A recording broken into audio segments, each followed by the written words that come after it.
Shalom, shalom bien-aimés. Nous voici à notre grand rendez-vous de ce dimanche matin. Appelez vos amis, ouvrez vos liens, partagez-le, afin de permettre à ce que tout le monde puisse suivre notre culte de ce dimanche. Nous allons prier pour dédier ce culte à notre Seigneur. Père éternel, nous te dédions ce culte. Utilise-nous puissamment, Seigneur, pour ce merveilleux culte de ce dimanche. Permets que nos frères et sœurs qui sont en train de nous suivre soient attentifs pendant ce moment. Parle-nous, édifie-nous, formate-nous, Père, afin que nous soyons de nouvelles créatures, que nous puissions avancer ensemble avec toi. Nous avons ainsi prié. Dans le nom de Jésus-Christ, avec la communion du Saint-Esprit, nous disons Amen. Chers frères et sœurs, pour ce dimanche matin, je nous invite tous à lire dans notre Bible. Nous sommes dans 1 Chronique chapitre 21. Nous lisons à partir du verset 14. 1 Chronique chapitre 21 et nous lisons à partir du 14e verset. Nous lisons pour la gloire de notre Seigneur. L'Éternel envoya la peste en Israël et il tomba 70 000 hommes d'Israël. Dieu envoya un ange à Jérusalem pour la détruire, et comme il la détruisait, l'Éternel regarda et se repentit de ce mal, et il dit à l'ange qui détruisait, « Assez, retire maintenant ta main. » L'ange de l'Éternel se tenait près de l'air, d'Ornan les Jébusiens. David leva les yeux et vit l'ange de l'Éternel se tenant entre la terre et le ciel, et ayant à la main son épée nue, tournée contre Jérusalem. Alors David et les anciens, couverts de sacs, tombèrent sur leur visage. Et David dit à Dieu, « N'est-ce pas moi qui ai ordonné le dénombrement du peuple? C'est moi qui ai péché et qui ai fait le mal. Mais ces brebis, qu'ont-elles fait? Éternel mon Dieu, que ta main soit donc sur moi et sur la maison de mon père, et qu'elle ne fasse point une plaie parmi ton peuple. » L'ange de l'Éternel dit à Gad de parler à David, afin qu'il monte pour élever un autel à l'Éternel dans l'air d'Ornan les Jébusiens. David monta selon la parole que Gad avait prononcée au nom de l'Éternel. Ornan se retourna et vit l'ange, et ses 4 fils se cachèrent avec lui. Il foulait alors du froment. Lorsque David arriva auprès d'Ornan, Ornan regarda, et il aperçut David.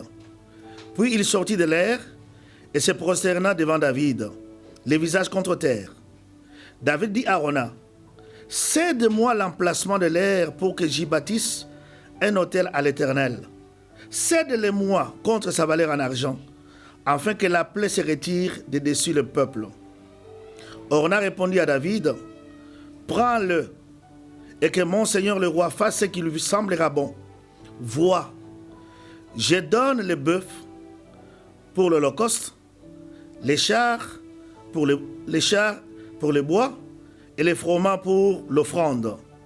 Et je donne tout cela. » Mais le roi David dit à Ornan, « Non, je vais l'acheter contre sa valeur en argent, car je ne présenterai point à l'Éternel ce qui est à toi. Je ne ferai point un holocauste qui ne me coûte rien. » Et David donna à Ornan 600 cycles d'or pour l'emplacement. David bâtit là un autel à l'Éternel, et il offrit des holocaustes et des sacrifices d'action de grâce. Il invoqua l'Éternel, et l'Éternel lui répondit par le feu qui descendit du ciel sur l'autel de l'holocauste. Alors l'Éternel parla à l'ange qui remit son épée dans les fourreaux. À cette époque-là, David, voyant que l'Éternel l'avait exaucé dans l'air d'Ornan les Jébusiens, y offrait des sacrifices. Mais le tabernacle de l'Éternel, construit par Moïse au désert, et l'autel des holocaustes, étaient alors sur le haut lieu de Gabaon. David ne pouvait pas aller devant cet autel pour chercher Dieu, parce que l'épée de l'Éternel lui avait causé de l'épouvante. Et David dit, « Ici sera la maison de l'Éternel Dieu, ici sera l'autel des holocaustes pour Israël. Amen, Amen, encore une nouvelle fois, Amen. » Prions. Père éternel, c'est ta parole. Personne ne peut mieux parler de ta parole sinon toi-même. Nous avons besoin du Saint-Esprit qui vienne nous conduire, qui nous parle, qui nous exhorte. Nous avons aussi besoin de cette parole. Fais-nous du bien ce matin. Manifeste-nous ta grâce dans les puissants et merveilleux noms de Jésus. Nous avons ainsi prié, nous disons Amen. Encore une nouvelle fois, bien-aimés, shalom, shalom. Ce matin, comme thème de mon exhortation, je l'ai intitulé « Élève un autel à l'Éternel, afin que la plaie se retire de dessus son peuple. » Bien-aimés, dans quel contexte ce texte a été écrit, inspiré par le Saint-Esprit? L'histoire se passe en Israël. C'est arrivé à un moment où le roi d'Israël, David, est arrivé à la royauté. Et quand il arrive à la royauté, qu'est-ce qui se passe alors? Dieu lui accorde la paix. Pendant que Dieu lui accorde la paix, il construit sa maison et il s'est dit, mais comment l'autel de l'Éternel, comment l'arche de l'Éternel doit toujours demeurer dans une tente? Il prit la décision de construire à l'Éternel une maison en matériaux durables. Après avoir pris la décision, il appela le prophète de Dieu Nathan et il proposait cette bonne idée à Nathan. Nathan qui ira consulter l'Éternel. Et quand il consulte l'Éternel, l'Éternel lui dit, va dire à mon serviteur David, il a pris une très bonne initiative. Cependant, ça ne sera pas lui qui va me bâtir la maison, mais ça sera, je créerai une maison à David. C'est un fils de ses entrailles qui va me bâtir cette maison. Lorsqu'on veut apporter la nouvelle à David, David s'est dit, oui, c'est fini, je me repose, j'avais une bonne intention, Dieu ne m'a pas permis que je le fasse, il dit que c'est mon fils, il laisse passer. Les temps passent. Et puis, David arrive au soir de sa vie. Quand David arrive au soir de sa vie, pour Dieu, c'est l'occasion qu'il offre à David maintenant pour qu'il puisse corriger les erreurs qu'il aurait commises tout au long de sa vie. À ce moment-là, Dieu maintenant suscite un ange. Il y en a qui appellent un ange de Satan. Mais c'est Dieu qui a permis qu'il suscite un ange qui ait excité David afin qu'il fasse le dénombrement du peuple. Et David, malgré tout, malgré qu'on l'a empêché, il a entrepris le dénombrement du peuple. On a fait le dénombrement du peuple jusqu'à on est venu lui donner les résultats. C'est à ce moment-là que David s'est rendu compte qu'il avait péché. Et comme il avait péché, Dieu lui envoya son prophète Gad. Lorsque Gad arrive auprès de David, David reconnaît son péché. Mais Dieu dit à Gad, pose-lui la question. J'ai 3 fléaux à lui proposer. Soit 3 années de famine dans tous les territoires, ou bien 3 mois pendant lesquels il sera poursuivi par ses adversaires et atteint par l'épée de ses ennemis, ou soit 3 jours pendant lesquels l'épée de l'Éternel et la peste seront dans le pays, et l'ange de l'Éternel portera la destruction dans tous les territoires d'Israël. David répondit à l'ange, je suis dans une grande angoisse, je ne sais quoi prendre. Mieux vaut que je tombe entre les mains du Seigneur, de l'Éternel. Et c'est comme cela qu'il choisit la solution de l'Éternel. Alors, dès que David a choisi la solution de l'Éternel, l'Éternel a envoyé la peste dans tous les territoires d'Israël. Il y a eu la peste, et pendant qu'il y avait la peste, on a dénombré au moins 70 000 hommes qui sont tombés en Israël. C'est devenu vraiment, non seulement une épidémie, mais là je dirais même une pandémie. Et il y avait de la désolation en Israël. Et pendant ce temps, l'ange de l'Éternel a commencé aussi à détruire Israël. Il a détruit Israël, les territoires d'Israël. Partout où il passait, il semait également la désolation, jusqu'à ce qu'il arrivait à Jérusalem. Et quand il arrive à Jérusalem, au moment où il arrive à un certain endroit précis, c'est à l'ère d'Orna, il arrive à cet endroit-là, Dieu se répand de ce qu'il avait pris comme décision. Dieu ordonne à l'ange de l'Éternel d'arrêter tout ce qu'il devait faire. Et dès qu'il a arrêté, David a levé les yeux. Il a vu l'ange de l'Éternel avec l'épée dans sa main, prêt de détruire, continuer à détruire. David et les anciens d'Israël, portant les sacs, ils se sont tournés face contre terre. Ils ont commencé encore à implorer Dieu. Et pendant ce temps-là, justement, David a pris la parole, il a élevé la voix, il a dit à l'Éternel, c'est moi qui ai péché, c'est moi qui ai ordonné ce dénombrement. Pourquoi alors punir ce peuple? S'il en est ainsi, punissez-moi et la maison de mon père. Et dès qu'il a parlé de la maison de son père, Dieu a dit à l'ange, appelle Gad.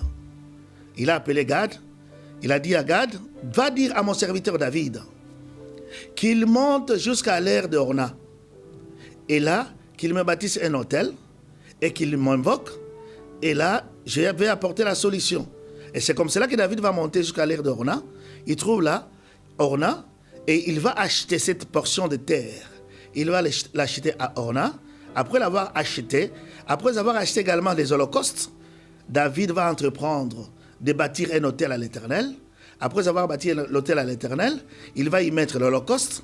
Et après avoir mis l'holocauste, il a invoqué l'Éternel. L'Éternel qui ne lui répondait plus, l'Éternel lui répondra par le feu. Il a consumé l'holocauste. Donc il a répondu à la prière de David. Après avoir répondu à la prière de David, David a compris que Dieu l'a exaucé. Et Dieu ayant exaucé David, il a ordonné à l'ange de retirer sa main et que la plaie ne frappe plus Israël. Et la Bible nous dit là que si David était resté seulement tel qu'il a, sans rien faire, sans prier, sans prendre la chose à même le corps, cette plaie n'aurait jamais quitté Israël. Bien-aimés, nous sommes là pendant cette période, une période capitale dans notre existence. Nous n'avons jamais vécu ces choses. Dieu permet aussi, comme il a permis à David, de réparer ses erreurs. David répare ses erreurs. Toi aussi, frères et sœurs, cette période et cette maladie, c'est une occasion que Dieu t'offre de retourner auprès de lui. S'il s'agit de te repentir, repens-toi. On ne sait jamais, la mort ne prévient pas. Mais ce qui est important ici, Dieu au moins nous a avertis. Frères et sœurs, David a compris qu'il a péché, il s'est repenti. Toi de même, là où tu es, si tu reconnais que tu as mal agi, c'est le temps de te repentir. C'est le temps de revenir encore à Dieu. Et Dieu, lorsque tu l'auras invoqué, après t'être repenti, il te répondra. Il y a un deuxième avantage à considérer dans ce passage. Nous voyons David qui retourne à Dieu. Et pendant ce temps-là, comme nous pendant cette période, il y a le confinement.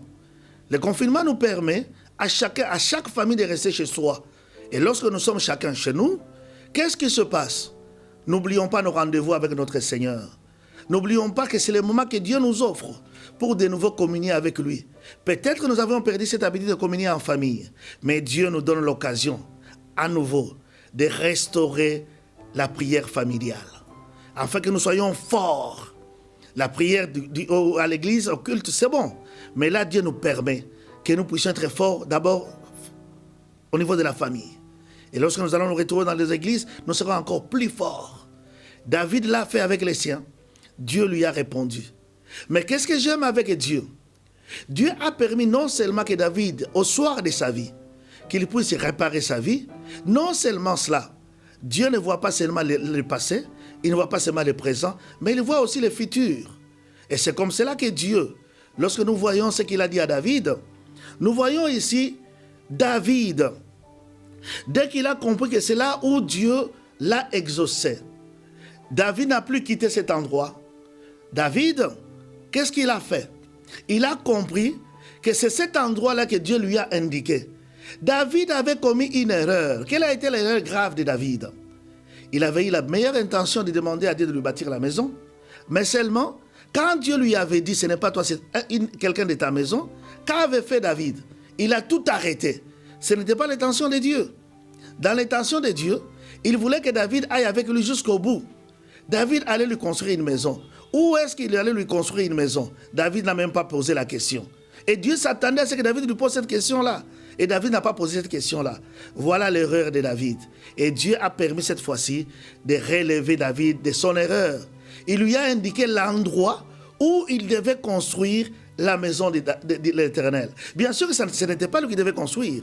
C'était son fils, quelqu'un de sa maison, qui viendra après lui construire. Mais David, ayant compris qu'il y avait une place pour construire la maison de Dieu, David a alors entrepris de rassembler tout le matériel.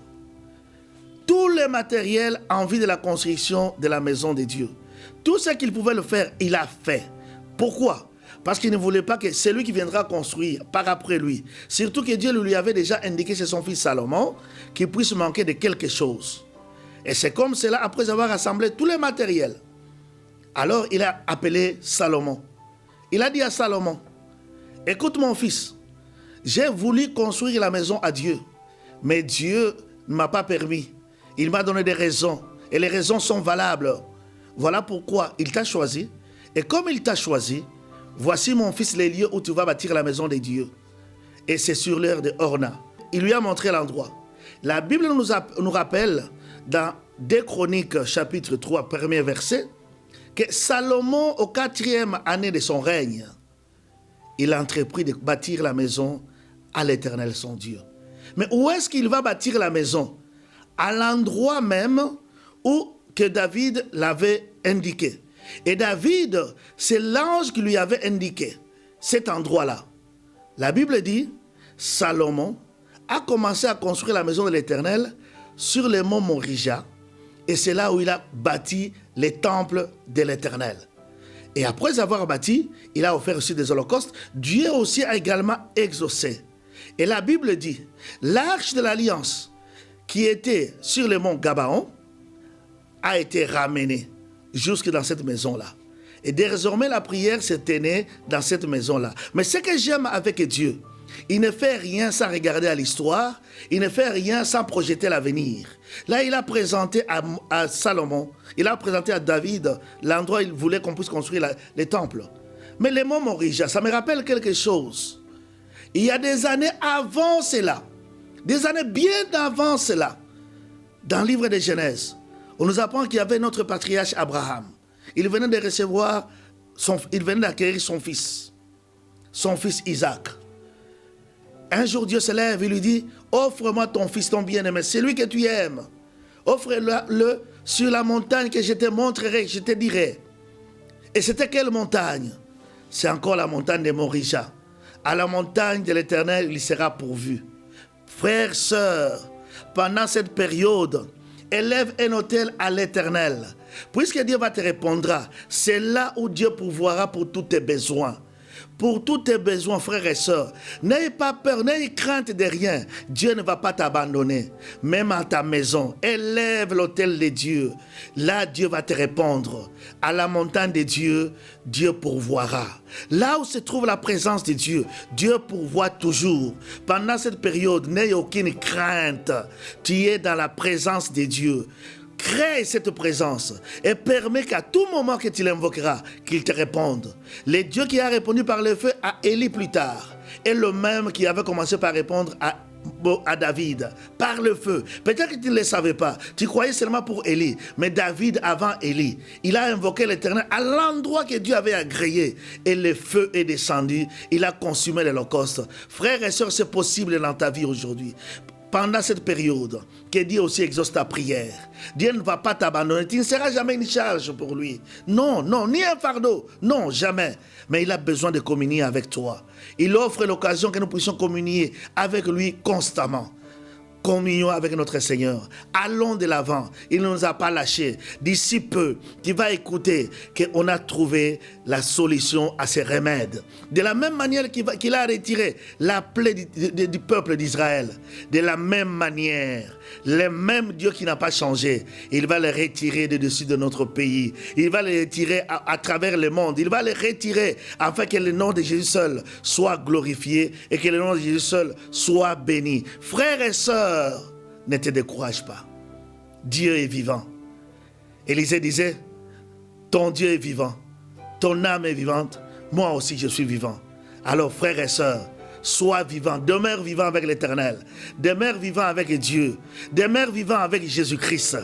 En ce dimanche matin, frères et sœurs, ma prière est que tous ensemble, nous puissions faire comme David. Nous allons prier pour que ce fléau se retire de dessus le peuple. Pour que ce fléau n'ait plus lieu d'exister.